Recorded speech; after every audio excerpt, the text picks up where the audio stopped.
country fair in a small town. Poppy and Danny are at the very top of the Ferris wheel. Sure, it's taking a long time for people to get on this thing. Maybe we're stuck, Poppy. I told you this Ferris wheel looked older than God. I wonder how they rescue people if it's really broken. We'll be going again in no time, I'm sure. Hey, I would put that phone away if I were you. One jolt of this little bug in, it's a goner. You might be as sorry as your great-grandma a century ago. Why? What did he drop? Sure wasn't a cell phone. No, much worse than a phone. He dropped your great-grandma's engagement ring. He wanted to propose at the top of one of these, and what was supposed to be a romantic moment in the moonlight sure wasn't. So did they ever find it? Eventually she got her ring, but listen to how it played out. After a frantic search of the gondola and then at the base of the ground, guess what happens? I don't know, what? Jeez, what is taking so long? Ladies and gentlemen, we apologize for the temporary delay as our mechanics fixed a minor issue with the Ferris wheel.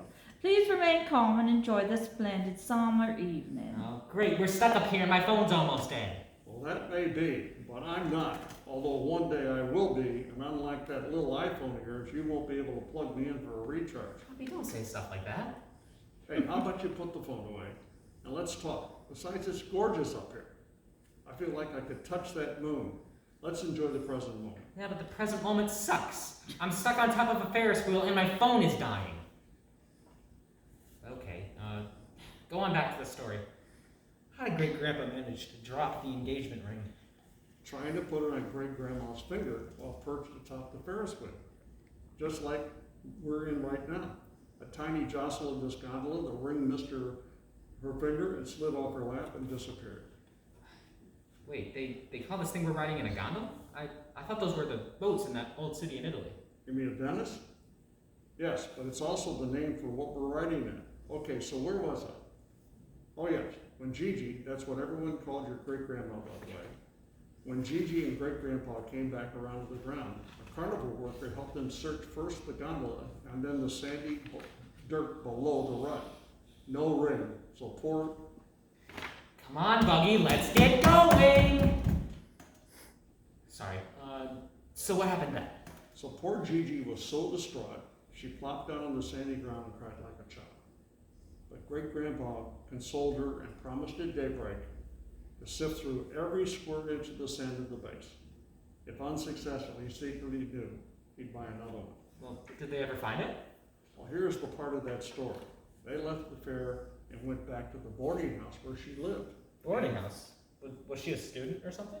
No, but young working women rarely lived alone in those days. In big cities, ladies often stayed in what was called a boarding or rooming house.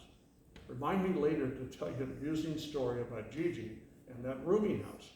Anyway, they sat quietly in the sitting room as they so often did, but instead of sneaking their usual goodnight kiss, they somberly stared at the carpet. They were grown-ups and they had to sneak a kiss? Oh, indeed. Pretty conservative back then. She and her roommates were under the watchful eye of a matronly old house mother.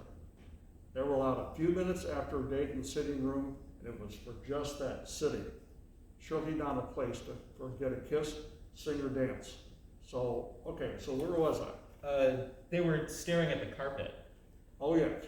So they sat there a while until Gigi broke the silence, complaining about a stone in her shoe.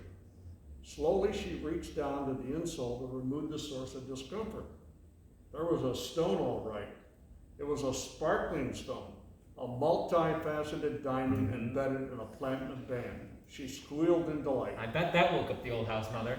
It sure did. The great-grandpa said they saw her spying on them from behind the spindles in the staircase. So then did they kiss? And then they sing and dance in spite of the house mother? They sure did. After the I love you forever kiss, he walked over to the Victrola.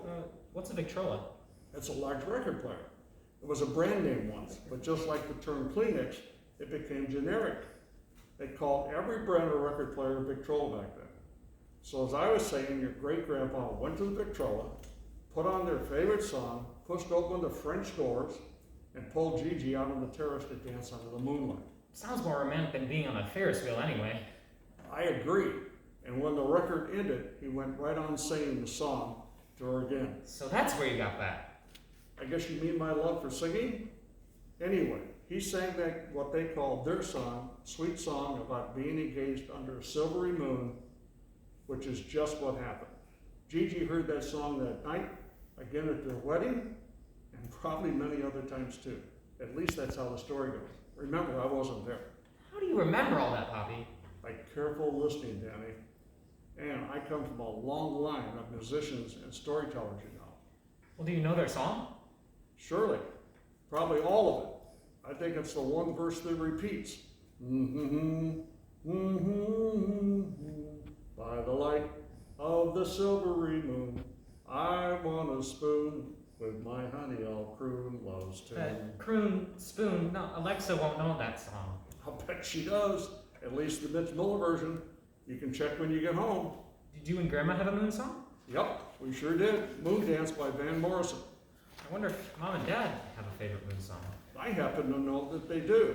We played at their wedding, Shame in the Moon by Bob Seger. At least there's one I've heard of. Hey, I think they're going to get this thing going around after all, Danny.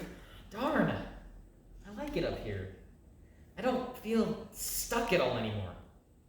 Hey, next time I see you, let's look at those old pictures, Poppy, and then you can tell me the funny story about Gigi in the boarding house.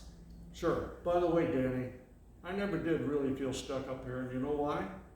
What could be better than spending time with you under all this celestial magic?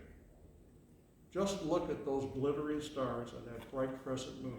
It's pretty, but like tonight, the moon always just looks white to me.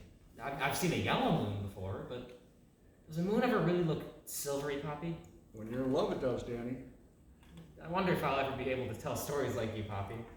Of course you will. Like I said, you and I come from a long line of storytellers. Just listening to stories help you to learn to tell them. But let me add, always be in the moment, Danny. Lots of little moments later stitch themselves together and become stories. Who knows? Maybe the experience tonight might be a story you tell your kids or grandkids someday. Yeah, maybe I can retell some of yours too. Maybe I can even learn to croon that silvery moon tune. They're Now quiet. I just have to add this part. They're quiet on the descent, both enjoying the moon and stars. Then both look toward the ground as the gondola slowly moves into position to let them off. Now look at that, even right now. Doesn't that moon look a little bit silvery to you? Yeah, kind of bluish silver anyway. So how does that go again? By the light of the silvery moon. I want a spoon to my honey, I'll croon love's tune. Honeymoon, keep us shining in June. Your silvery beams will bring love's dreams, we'll be cuddling soon. By the silvery moon.